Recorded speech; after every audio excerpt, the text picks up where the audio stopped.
Principles for Success, an ultra mini-series adventure in 30 minutes and in 8 episodes. Episode 3, The 5-Step Process. We've discussed how important it is to reflect carefully after experiencing pain. When I did this, I was usually able to discover principles that would prevent me from repeating the same mistakes in the future.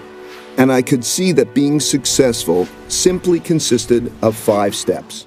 Step 1 is to know your goals and run after them. What is best for you depends on your nature, so you need to really understand yourself and know what you want to achieve in life.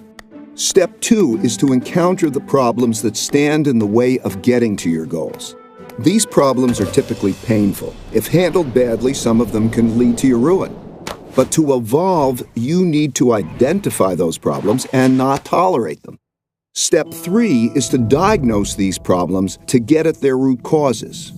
Don't jump too quickly to solutions. Take a step back and reflect in order to really distinguish the symptoms from the disease.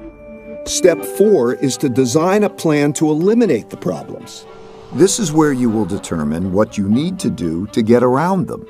And step 5 is to execute those designs, pushing yourself to do what's needed to progress toward your goal. A successful life essentially consists of doing these 5 steps over and over again. This is your personal evolution, and you see this process everywhere. It's just a law of nature. Think of any product, any organization, or any person you know, and you will see that this is true for them. Evolution is simply a process of either adapting or dying. Conceptually, it looks just like the 5-step process I've described. As you push through this often painful process, you'll naturally ascend to higher and higher levels of success. I found that when I did it better, my struggling never became easier, because the more capable I became, the greater the challenges I would take on. Because different people are strong and weak at different things, most people can't do all 5 steps well. Not facing this reality means you could stretch further than you should. And as the heights get greater, your falls could also be greater. Sometimes terrible things happen to all of us in life.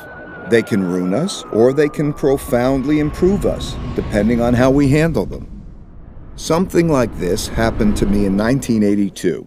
In episode 4, I'll show you what happened and the lessons I learned.